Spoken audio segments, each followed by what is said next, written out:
My next guest represented America twice in the Olympics.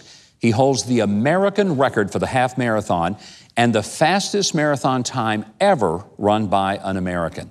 But it wasn't all smooth running. His new book called Run the Mile You're In tells how God helped him pass his failures and how God can help you too. Would you please welcome an amazing athlete, Ryan Hall. Ryan, thanks for joining us. Yeah, Happy to have you here. When you talk about run the mile you're in, I mean, that certainly speaks to the guy who's a runner, but right. It really affects everybody. In what way? Yeah, you know, I think it's something that's really popular in today's culture. We talk about being present, you know, because there's so many things that are taking away from us being able to be present, like our phones, we're on them constantly, you know. But what I found, this was a mantra I'd pull on all the time, because I found the road that I was trying to travel, you know, my PR in the marathon, I averaged 4:45 every mile for 26 miles in a row.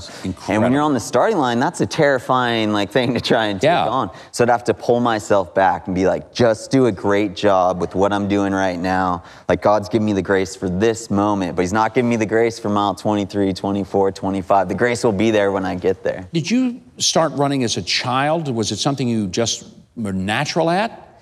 So I used to hate to run. Anyone out there hate to run? You can relate? Yeah, they're feeling me. Well, God totally flipped that on me one day. I was 13. I was going down to a basketball game. And it was just, you know, it wasn't like a crazy vision from God or anything. It was just like a seed of desire he planted in my heart, where he took something that I used to hate to do, and he's like, why don't you try and run around the lake in Big Bear Lake in Southern California? Unfortunately, it's 15 miles around the lake. So it was your first big run was 15 miles? 15 miles, yeah. But that was the launching point for me. And I remember stumbling through our front door like hours and hours later, all battered and beat up, as you know, having run a marathon, what that's like. And I always tell people, like, for myself, it's easy for me to hear God when I'm super, super tired. So I collapsed in the couch, and I felt like God was telling me, he gave me a gift to run with the best guys in the world, and he gave me that gift so I can help other people. And I went on the next 20 years going after cultivating that vision. As soon as I started moving, like, there's just confirmation after confirmation and success after success. And it wasn't all successes, you know, like I went through a really long, hard stretch where I dropped out of Stanford for a quarter, was really battling with like this performance burden I was putting on myself. So, you know, it wasn't just all like positive. It's not like the first time you run up against a failure that's like, oh, door's closed. It's like sometimes you got to keep knocking on that door until it opens. I think that's one of the things that you write about. It's a matter of process. It's not an event. It's not one moment in time where everything comes together. And you don't run a marathon by waking up one day and say, I think I'll run the marathon. It's months and months of very, very dedicated training. Is that a great relationship and metaphor for life itself? Oh, absolutely. I mean, all the things I learned in running, and now I'm retired for 3.5 years, but I'm pulling that into this next season of life, you know, and one of the big things that people ask about is like, how do you be that disciplined to run 10 to 20 miles every single day? Like, how do you get yourself out the door? And I tell them, like, it's because I loved it. And so, like, for me, my faith's important, like the disciplines of my faith. Like, I want it to come from this heart of like, actually, I just love like spending time in the Word, spending time with God, spending time at my church, you know? I remember reading a great profile on you in Runner's World. And one of the things that impressed me was how open and articulate you were about your faith, your relationship to Christ. You were not ashamed of it.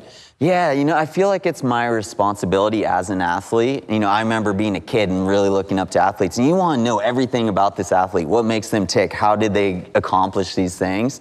And I feel like it's unfair of me to not share a genuine answer because God's part of the answer. So it was one of those things where it was just organic, and I was just answering the questions honestly, you know? And if God was in the response, then I would say it. And if he wasn't, I wasn't trying to like work him into the conversation, you know? But just sharing with people how I do experience God when I'm out running and how I can't separate the two. You know, I was telling you that you and I ran together in the New York Marathon.